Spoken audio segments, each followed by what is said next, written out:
होणारा नवरा मला साधी आणि गरीब समजत होता, पण लग्नाआधीच्या डिनर डेटवर मी जेव्हा माझी खरी ओळख सांगितली तेव्हा सगळ्यांचीच बोलतीच बंद झाली. माझं नाव मधुरा, नाशिकमध्ये राहणारी एक साध्या मध्यमवर्गीय कुटुंबातली मुलगी.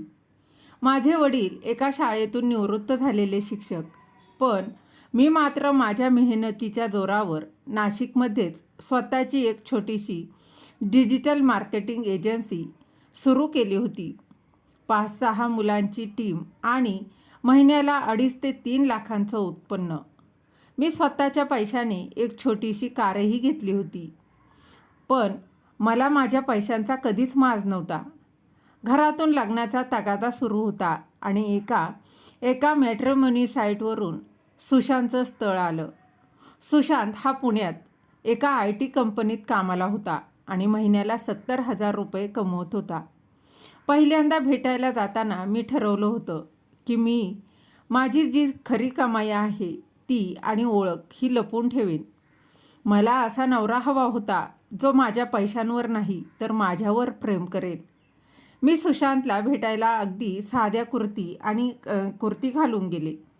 ST बसने गेले. मी त्याला सांगितलं मी घरूनच थोडी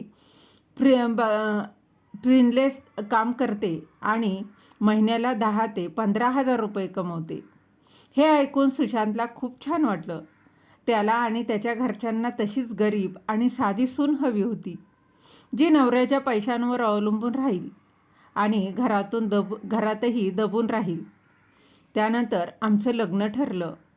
तो अपमानाचा डिनर आणि सुशांतच्या घरच्यांचा खोटा अहंकार.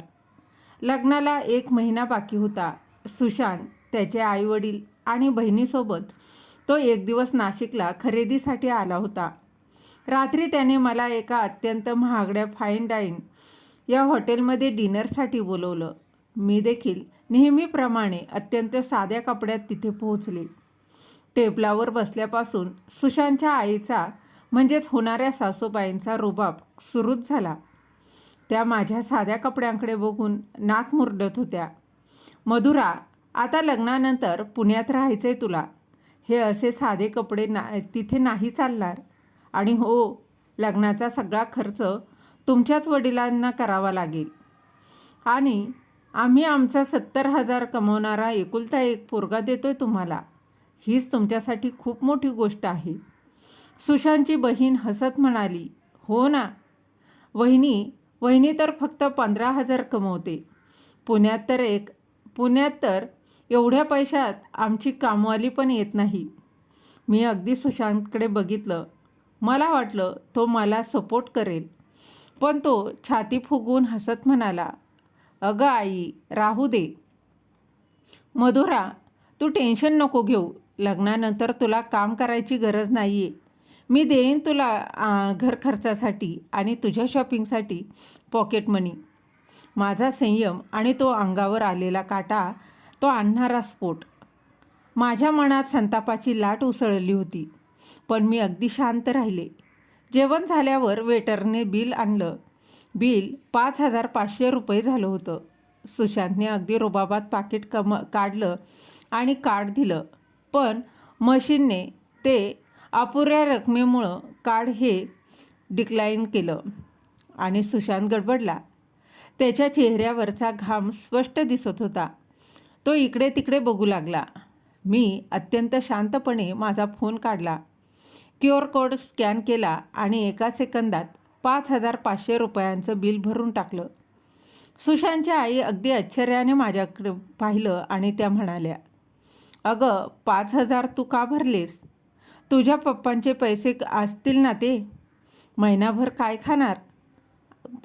आता काय खाणार तू?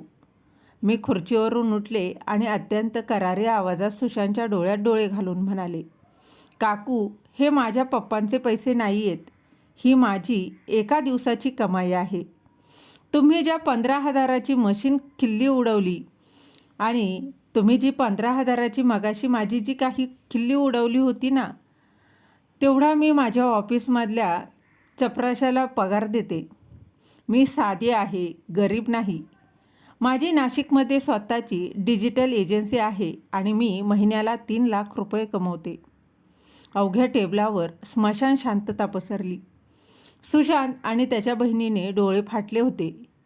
मी पुढे म्हणाले, सुशांत, मला असा जोडीदार हवा होता जो मला माणूस म्हणून आदराने वागवेल.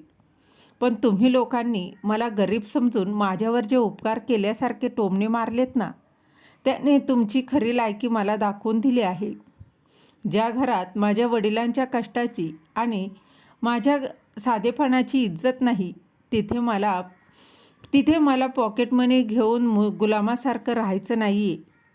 मी हॉटेलच्या बाहेर आले. सुशांत धावत मागे आला. पण तोवर माझा ड्रायव्हर माझी होंडा सिटी कार घेऊन दारात उभा होता.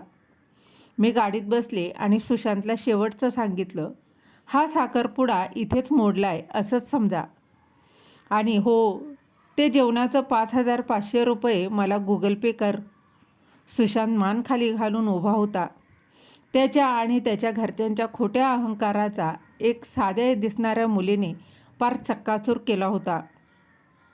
पैशांचा माज दाखवून मुलींना कमी लेखणाऱ्या आजच्या समाजाच्या आणि सासरच्या लोकांच्या डोळ्यात झणझणीत अंजन घालणारी ही कथा तुम्हाला कशी वाटली? कथा आवडली तर कथेला लाईक शेअर जरूर करा.